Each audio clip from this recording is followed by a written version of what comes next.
तस्य भगवतो अरहतो सम्मा सम्बुद्धस्स। नमो तस्य भगवतो अरहतो सम्मा सम्बुद्धस्स। नमो तस्य भगवतो अरहतो सम्मा सम्बुद्धस्स।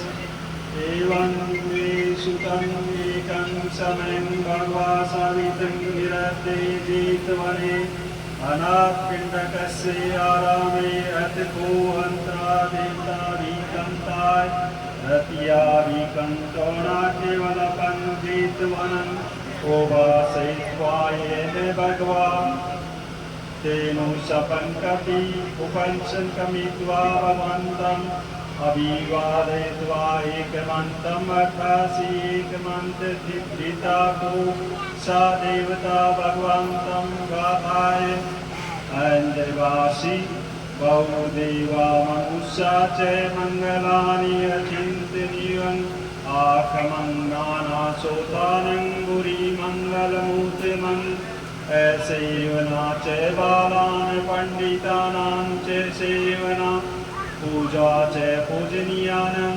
एतङ्गमङ्गलमूर्तिमन् पतिरूपदेशवासु च पुपे च कथकुवन्ता अत्यसमर्पणिति च एतङ्गमङ्गलमूर्तिमन् बाहु शचं च शिपं विनियो च सुखीकृतो सुभाषिता च या वाचा एतन्मङ्गलमूर्तिमन् माता पितुपठानं पुत्रदाससङ्गौ अनाकुला च कमन्ता एतङ्गमङ्गलमूर्तिमन् दान च धनचर्या च अनाथकानं च सङ्गौ अनवज्जानि कम्मानि एतङ्गमङ्गलमूर्तिमन् आर्तिवेदिकापाकमज्जपाना च संयमो अपमादो च धम्मेषु एतङ्गमङ्गलमूर्तिमन् गारो च निवातो च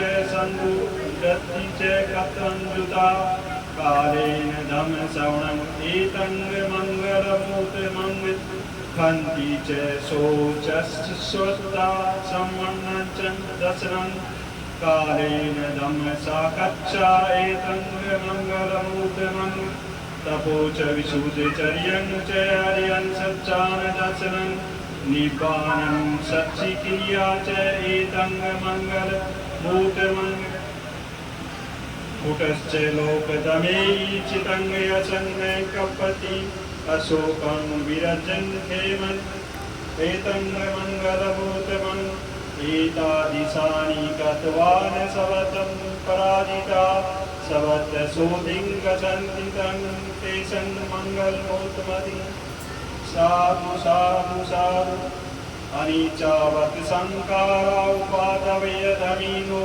उपजित्वा निरुजन्ति तेषं उपशमो सुखो मदीवादं शीलसे निचं बुधापचायनो चत्वारो धम्मा वदन्ति आयुर्वणो सुखं बलं साधु साधु साधु नमो बुद्धाय देवी उदय सवितां पूरी प्रकृति को नमन करते हुए पंचतत्व में विभिन्न पिताजी को भी नमन करते हैं। आपने सुन लिया, ऐसे सुना कोई मंत्र था आपने सुना होगा, आज तक कुछ भी बोला गया आपको बताया भी नहीं गया, ये पाली भाषा में बोला है मैंने, और उसका थोड़ा सा आपको अर्थ बता दूँ इसी समय तो आपको पता चलता है क्या बोला है। ऐसे बोलने से कोई अर्थ नहीं निकलता है। सबसे पहले मैंने भगवान बुद्ध को नमो तस्य भगवतो अरहतो सम्मा सम्बुद्धस्स, मतलब भगवान बुद्ध को नमन किया है 3 बार। उस भगवान बुद्ध को नमन किया जिन्होंने 2500 साल पहले समानता के लिए कार्य किया और स्वयं को ज्ञान प्राप्त हुई 2500 साल पहले, अभी समानता के लिए कार्य करें, मैं अपना उद्देश्य है समानता। तो 3 बार उनको नमन किया। बाबा साहब इसके बाद भी काम किया, इनको अपने नमन किया। और सबसे पहले ये था, अभी बोला मैंने, अनीचावत संखारा उपादवय धमीनो उपजित्वा निरुजन्ति देशं उप समोसु। सभी संस्कार अनित्य, अर्थात उत्पन्न होना तथा नष्ट होना उनका स्वभाव है। प्रकृति में जो उत्पन्न होता है उसको नष्ट होना पड़ता है। उत्पन्न होकर नष्ट हो जाना ही परम सुख की प्राप्ति होती है, ये बताया गया। फिर कहा है अभिवादनशील से निचंग गुलाक्षयानो चतवारो धम्मा वरुति वायु बलम सुखम। तो जब वो व्यक्ति अभिवादनशील होता है उसमें चार चीजें बढ़ती है, मतलब विनम्र होता है, उसमें उसकी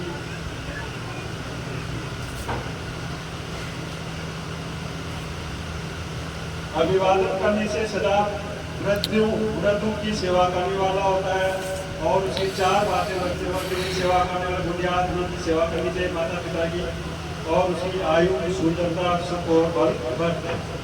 इसी के पहले मैंने बोला था आपको डायरेक्टली उसका हिंदी अर्थ महामंगल सूत्र है। भगवान बोलते महामंगल सूत्र एक बार क्या हुआ, एक समय तथागत श्रावस्ती अनाथ पिंडर द्वारा बनाए हुए जेतवन में ठहरे हुए। उस समय रात्रि के अंतिम पहर में एक मतलब अच्छा आदमी आया, सुमुखवान जिज्ञासु व्यक्ति, और जेतवन को आलोकित करता हुआ तथागत के पास आया और प्रणाम करके एक और खड़े होकर एक गाथा बोली और तथागत से पूछा कल्याण चाहने वाले मनुष्य का मतलब कल्याण कैसे हो, उसे तथागत से पूछा। तो तथागत ने पूछा, बताया इसके लिए आप कृपा करके बताएं कल्याण प्राप्ति के लिए क्या उपाय करना चाहिए। तो इसके लिए भगवान बुद्ध ने मंगल सूत्र बताए जो करने वाले कार्य थे अच्छे। उन्होंने पहला बताया कि मूर्खों की संगति न करनी चाहिए। बहुदेवा मनुष्याचार मंगलानी अच्छी उनकी पहला मंगल सूत्र बोला था मैंने, मूर्खों की संगति न करनी चाहिए और बुद्धिमानों की संगति करना। वंदनियों की वंदना करना, जो अपने अग्रणी है वृद्ध है उनकी क्या करना चाहिए, वंदना करनी चाहिए अपनी, ये सबसे बड़ा मंगल है, अच्छा काम है। दूसरा मैंने बोला था अनुकूल स्थान में निवास करना, अच्छे स्थान पर निवास करना चाहिए। मतलब जैसे ऊंचाई पर रहते हैं तो पानी वगैरह नहीं भरता है तो अनुकूल स्थान, पड़ोसी भी अच्छा होना चाहिए अपना। पूर्व के कुशल कार्यों का संचित होना, अच्छे काम करेंगे अपनी जो भी गृहस्थ अवस्था में अच्छे काम करेंगे, किसी की सेवा करेंगे तो अपने को आगे भी अच्छी सेवा मिलेगी। तो अपने को संकल्पित करना ये भी उत्तम मंगल है। बहुश्रुत होना, अच्छा सुनने वाला जो होना चाहिए, पहले आगरा की सुननी भी चाहिए। शिल्प जानना, हाथ को काम भी जानना चाहिए। शिष्ट होना, शिष्टाचार व्यक्ति भी होने चाहिए। सुशिक्षित, पढ़ा लिखा होना चाहिए। सुभाषित, अच्छा बोलने वाला होना चाहिए। ये भी उत्तम मंगल, अच्छा काम बताया गया है। फिर बताया माता पिता की सेवा करना, माता पिता की सेवा करनी चाहिए। और माता पिता की तो सेवा करनी, लेकिन इसके आगे और लिखा पुत्र पुत्री का पालन पोषण भी करना माता पिता का दायित्व बनता है। और गलत व्यवसाय न करना, और ये उत्तम मंगल है। गलत व्यवसाय पेट पालन तो सभी करते हैं, लेकिन कहीं गलत चोरी डकैती अन्याय ये करके भी करते, तो वो व्यवसाय अपने को नहीं करना चाहिए। भगवान बुद्ध ने चौथा मंगल बताया, दान देना, धर्माचरण करना, बंधु बांधवों का आदर सत्कार करना। मतलब किसी गरीब को भूखा है तो उसको देर को शराबी को दान नहीं देना चाहिए। बंधु बांधव अपने भाइयों का आदर सत्कार भी करना चाहिए। निर्दोष कार्य करना, जिसमें दोष नहीं हो कार्य करना चाहिए। ये एक उत्तम मंगल है, मतलब पांचवा मंगल हो गया। फिर छठा बताया गया है मन शरीर तथा वचन से अकुशल कर्म का त्याग। मन साफ होना चाहिए, उसमें ईर्ष्या द्वेष ये नहीं होना चाहिए। मद्यपान न करना, नशा नहीं करना चाहिए, और धार्मिक कार्य में तत्पर रहना उत्तम मंगल। मतलब अच्छा जो सत्य का मार्ग बताए, धार्मिक कार्य उसमें आगे रहना चाहिए। असमानता बताए उस कार्य, उस धार्मिक कार्य में जिसमें असमानता, उसे हट जाना चाहिए।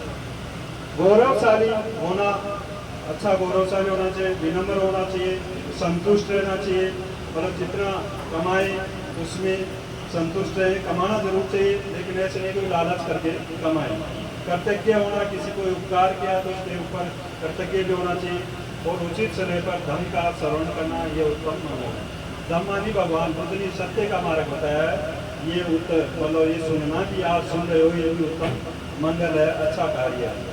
क्षमाशील, कोई छोटो टावर गलती करते फिर समझाते हुए क्षमाशील। मृदुभाषी भी होना चाहिए, मीठो बोलना चाहिए। समनों का दर्शन करना, अच्छे व्यक्तियों का जो बताते रास्ता उनका दर्शन करना चाहिए, उचित समय पर धार्मिक चर्चा करना, ये भी उत्तम मंगल है। ये 8वां मंगल बताया मैंने।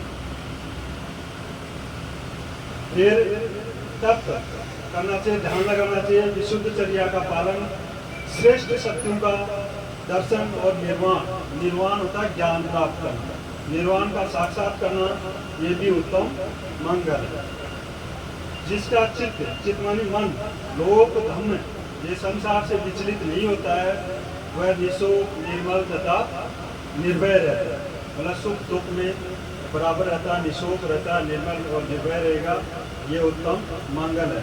तो ये 10 अपने मंगल सूत्रों का यदि पालन करने भगवान बुद्ध ने बताया तो उस व्यक्ति का उसको निर्वाण प्राप्त हो जाता है, उसका कल्याण हो जाता है। तो व्यक्ति को इस प्रकार के कार्य करके सर्वत्र अपराजित हो लोग कल्याण को प्राप्त करते हैं और ये उत्तम मंगल है। तो व्यक्ति को इन उत्तम मंगलों का पालन करना चाहिए। इसी समय की भगवान बुद्ध को उसी समय की कथा बताता हूँ आपको।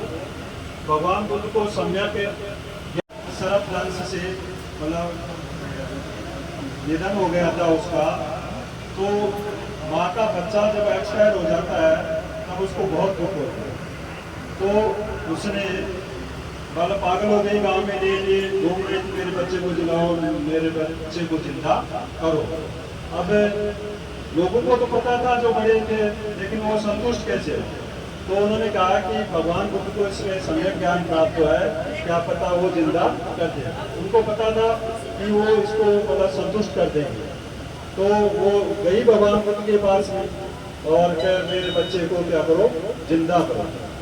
तब भगवान बुद्ध के भाई इसको लिटा दो यहाँ पर, आपको एक बात बताता हूँ, वो आप कर दो तो आपका बच्चा जीवित हो जाएगा।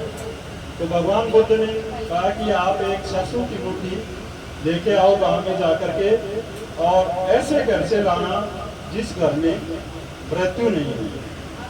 तो वो देखिए उसको पता नहीं था भाई, उसके तो पुत्र का शोक चल रहा था, वो थोड़ी सी बीते कि अपना बच्चा जीवित होगा, इसलिए वो गांव में गई। गांव में जाकर के घर में जाकर के भाई मेरा बच्चा एक्सपायर हो गया और इसको जीवित होने के लिए एक कोटी सरसों की चाहिए, लेकिन शर्त है आपके परिवार में कोई मौत नहीं हुई है, मृत्यु नहीं हुई है। तब उसने कहा, कोई तो कहा मेरा दादा एक्सपायर हुआ, कोई दादी, कोई परदादी, कोई बुआ, मतलब कोई ना कोई बुलार परिवार में गई, तब वो ऐसा उत्तर उसको मिला।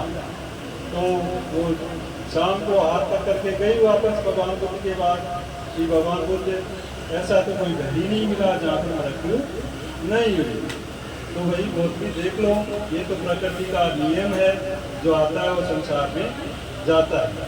तो ये प्रकृति का नियम है और आयु व्यक्ति को उत्पन्न होना और नष्ट होना ये प्रकृति का नियम है। ऐसे उसको संतुष्ट करके और उसका किया।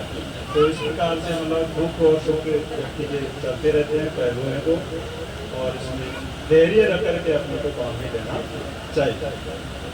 ये अब इसी के बाद में मैं आगे बताता हूँ। आगे चलते चलते देखो ये समानता का मार्ग था, मानव कल्याण का मार्ग था। और फिर बाबा साहेब आए, कुछ पीड़ाएं देखी, तो भारत को एक संविधान दम पर आधारित देखे, दम पर आधारित देखेंगे। उसमें 2 मिनट की अपनी संविधान पढ़ते नहीं, ध्यान नहीं लगाते अपने।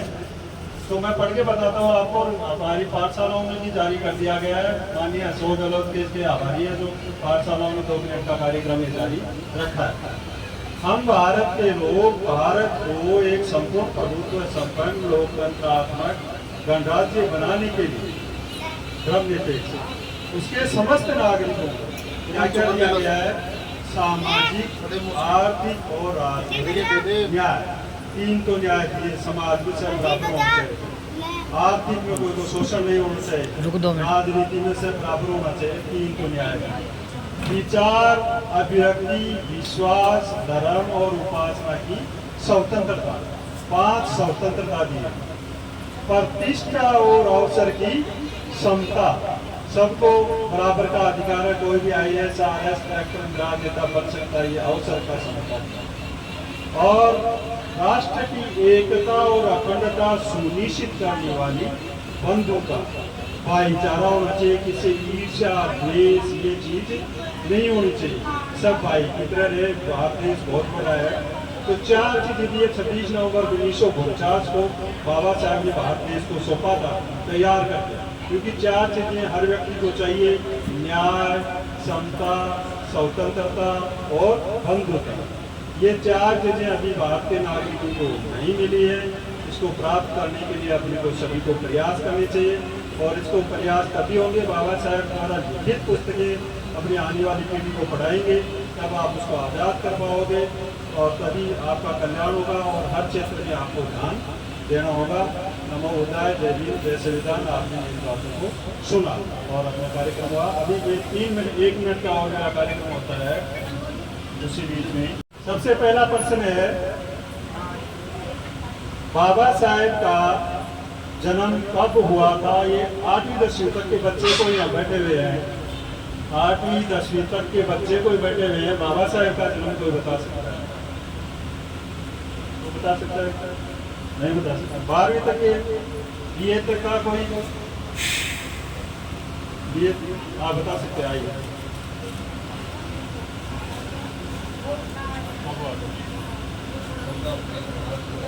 14 अप्रैल 1891। क्या नाम है आपका?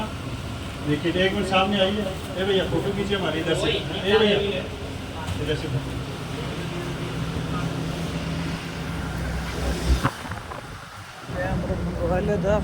हाँ, ऐसे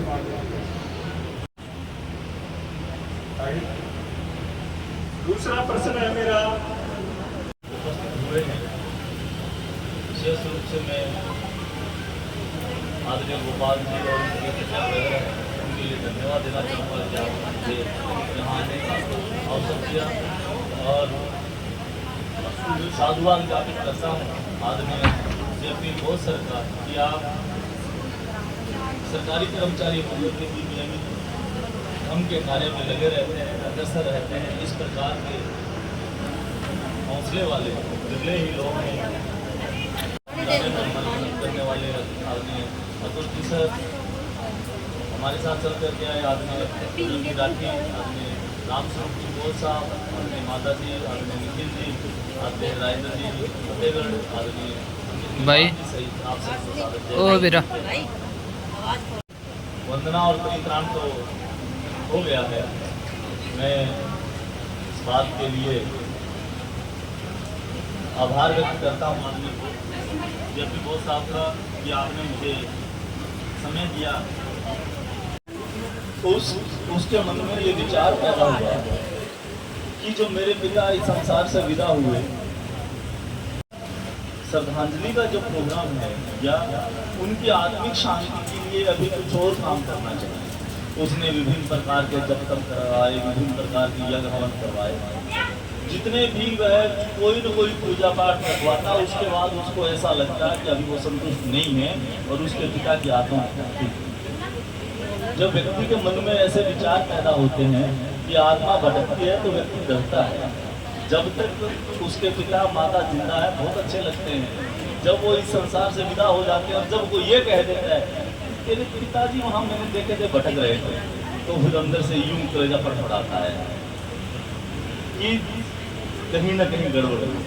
उस नौजवान के मन में जब ये बात पैदा हुई कि मेरे पिता को अभी मुक्ति नहीं मिली, मेरे पिता अभी भी भटकते हैं, उसने और ज्यादा प्रयास किया। यहाँ वहाँ विद्वान लोगों से पूछा, बात की, घूमते एक दिन ये बात पता लगी कि इस नगर में तथागत बुद्ध आए हैं और तथागत बुद्ध सब प्रकार की समस्याओं और शंकाओं का समाधान करते हैं।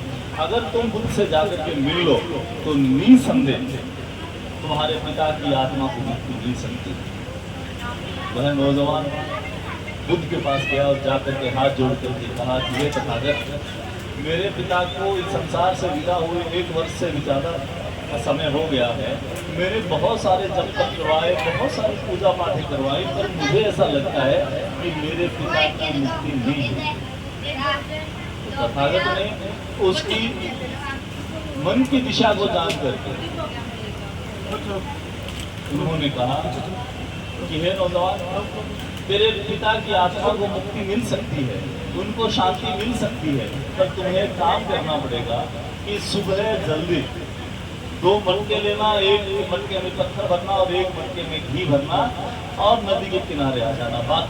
बाकी की जो प्रक्रिया है अपन वही करेंगे। जब ये बात उसके समझ में आई तो सुबह वह जल्दी उठ करके 2 मटके ले करके और नदी के किनारे पहुंच गया। उधर से तथागत आ गया। उन्होंने कहा कि हे भाई, अब तू नदी में उतर। ये मटके दोनों उठा और जहां नदी में घुटने पानी आता है वहां जा करके इन मटकों को आपस में टकरा करके फोड़ दे।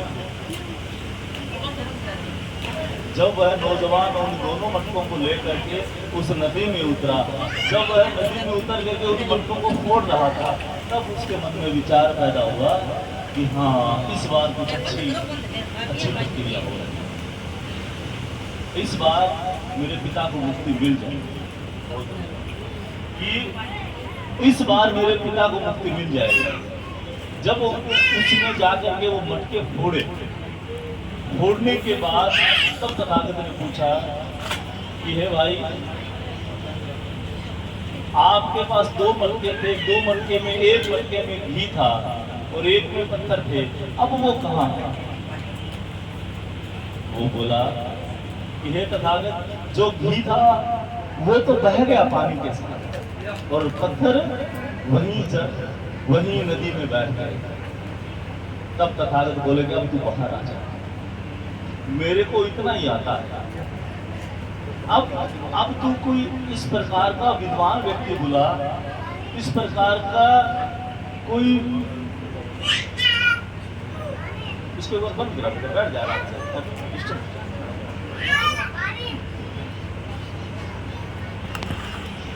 कि अब कोई ऐसा विद्वान व्यक्ति बुला, जो पत्थर नीचे बैठ गए उनको ऊपर उठा दे और जो घी बह गया उसको नीचे भिजा दे। अगर कोई व्यक्ति इतना काम कर देता है तो तेरे पिता की आत्मा को शांति मिल सकती है, वरना आत्मा को शांति मिलना मुश्किल है। नौजवान कहता है कि आप कैसी बात करते हैं पिता, आपको हर चीज के ज्ञाता है, क्या इतना ज्ञान नहीं है कि पत्थर पानी में नहीं तैरता और घी पानी में नहीं डूबता, ऐसे ही बहेगा। तब तथागत ने कहा कि अब तो मेरी बात को समझने लायक हो गया। बुद्ध ने प्रत्येक आदमी को उपदेश देने से पहले उन्होंने जो आपको धर्म का मार्ग दिया, कल्याण का मार्ग दिया, अच्छा मार्ग दिया, उस मार्ग पर निरंतर गतिमान, उसी से उनकी मुक्ति संभव है। अगर यही बात आपके लिए कि आपके पिता ने जो आपको अच्छा मार्ग दिया, उन्होंने जो तुम्हें कल्याण का मार्ग दिया, उनके प्रति हमेशा कृतज्ञता का भाव रखा। बुद्ध क्या कहते हैं? बुद्ध कहते हैं कि इस संसार में 4 प्रकार के देवता हैं, माता, पिता, आचार्य और अतिथि। ये 4 देवता हैं। उन 4 देवताओं में माता और पिता सबसे उत्तम दर्जे के देवता हैं। यही पूजा करने योग्य है, यही वंदना करने योग्य है। अगर आपने माता पिता की सेवा की, अगर आपने माता पिता की सेवा की, उनके बताए हुए रास्ते पर अगर आप आगे बढ़ते रहे तो निश्चित रूप से आपका कल्याण होगा, आपकी आने वाली नस्लों का कल्याण होगा। अगर आपने माता पिता की बात की अवहेलना की, अगर आपने माता पिता की बात को नहीं माना, आप कितनी पूजा पाठ करें, कितनी जप तप करें, कितने तीज त्योहार करें, सारे व्यर्थ हैं। और इस बात को मैं और साधारण शब्दों में कहूं, तो वो शब्द ये है कि आपके घर में अगर माँ की बीपी की दवाई खत्म है और आप 9 नौराते करते हैं तो आपका नौराता बेकार है। क्यों? क्योंकि माँ परेशानी में है, माँ दुख में है कि माँ के पास दवाई नहीं है और तुम पत्थर की माँ को पूजते हो। जो माँ घर में जिंदा है अब उसकी पूजा करा। तुम सारे शहर में और गांव में जाकर के नमस्कार करते हो, सबके आगे हाथ जोड़ करके तुम सबको राजी रखने का काम करते हो। तुम्हारा पिता तुम्हारे आंगन में बैठा है, सुबह उठ करके तुम उसे नमस्कार नहीं करते। तुम जब घर से बाहर जाते हो तब उसे बोल करके नहीं जाते कि पिताजी मैं जा रहा हूँ, और जब तुम काम से लौट करके आए और तुमने नहीं कहा कि पिताजी मैं आ गया, तो फिर बाहर की नमस्ते बेकार है। क्यों बेकार है? क्योंकि बाहर का आदमी इस बात को समझता है कि ये अपने माता पिता की तो सेवा नहीं करता, ये अपने माता पिता की बात को तो नहीं मानता, पर पूरी दुनिया में नमस्कार करता घूमता है, तो वो नमस्कार तुम्हारी कबूल करने योग्य नहीं है। ऐसा ही आचार्य और अतिथि के साथ है कि ये जो 4 प्रकार के देवता हैं, इनको भोजन, वस्त्र, आवास, औषधि और जरूरत की सामान दे करके संतुष्ट रखने का प्रयास करें। यही दान देने योग्य लोग हैं, यही पूजा और वंदन करने योग्य लोग हैं। इसलिए समय की अपनी प्रतिबद्धता है। तो मेरा आपसे एक आग्रह है, आज की यह श्रद्धांजलि सभा तभी सफल हो सकती है जब हम इस संकल्प के साथ हों कि घर में जब भी भोजन बने तो भोजन बनते ही सबसे पहले अपने बुजुर्ग दादा दादी और माता पिता को भोजन देना। भोजन बने तो अगर कोई घर में तुम्हारा अतिथि आया हुआ है, भिक्षु आए हुए हैं, आचार्य आए हुए हैं, कोई सन्यासी आया हुआ है, साधु आया हुआ है, तो उसको भोजन दो। और उसके बाद उनके लिए आवास, औषधि और जरूरत की अन्य वस्तुओं का दान करने का निश्चय करें। अगर हमारे घर में रोजाना निरंतर झगड़े रहते हैं, समस्याएं रहती हैं, परेशानियां रहती हैं, परेशानियों का हल कहाँ है? परेशानियों का हल तागा तबीज डोरे गंडे में नहीं है। परेशानियों का हल एक ही चीज में है कि साल में 2 बार पिताजी को कपड़े करा दो और साल में 2 बार माँ को कपड़े करा दो, तुम्हारी समस्याएं खत्म है। पितरों को 5 कपड़े देने से कल्याण नहीं होगा, तुम्हें तुम्हारे जिंदा पितर धोखने पड़ेंगे। अगर तुम्हारा जिंदा पितर तुमसे संतुष्ट नहीं है, असंतुष्ट है, तो मरा हुआ तुम्हारा कभी संतुष्ट नहीं हो सकता। क्यों? क्योंकि जो मर गया वो संसार में दोबारा नहीं बोलेगा, परंतु तुम्हारे बुजुर्ग तुम्हारे हर एक रिश्तेदार को बोलेंगे कि मेरी औलादें ऐसी हैं, कि मेरी औलादें ख्याल नहीं रखती, कि मेरे जो औलादें हैं वो मुझे कपड़ा नहीं देती, मुझे भोजन नहीं देती, वो मुझे आवास नहीं देती और वो मेरा ध्यान नहीं रखती। इसलिए मेरा आपसे आग्रह कि आप संतुष्टि चाहते हैं, आप अपना भला चाहते हैं, आप इस लोक का भला चाहते हैं, तो इनके लिए ये सारी सुविधाएं करना हमारी जिम्मेवारी। आप हिंदू हैं, आप मुसलमान हैं, आप सिख हैं, आप ईसाई हैं, आप बेरवा हैं। जय भीम।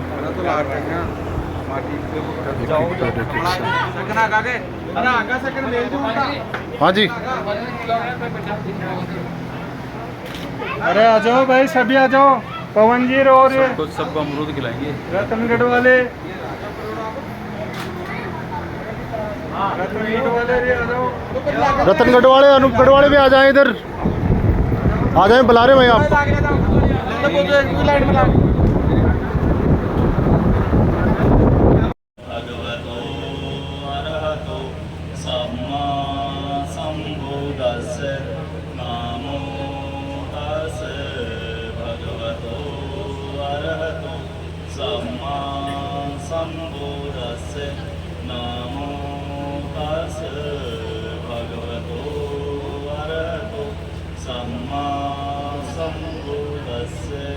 वंदामि जयं सपन सप्तानि शुभति प्रकाशाय सदा इमाय धम्मां प्रतिपत्यां पूजयामि, इमाय धम्मां प्रतिपत्यां धम्मं पूजयामि, इमाय धम्मां प्रतिपत्यां संघं पूजयामि, अतः इमाय प्रतिपत्यां जाति जरा समामि बाल समागमो होतु या निब्बाण साधु साधु।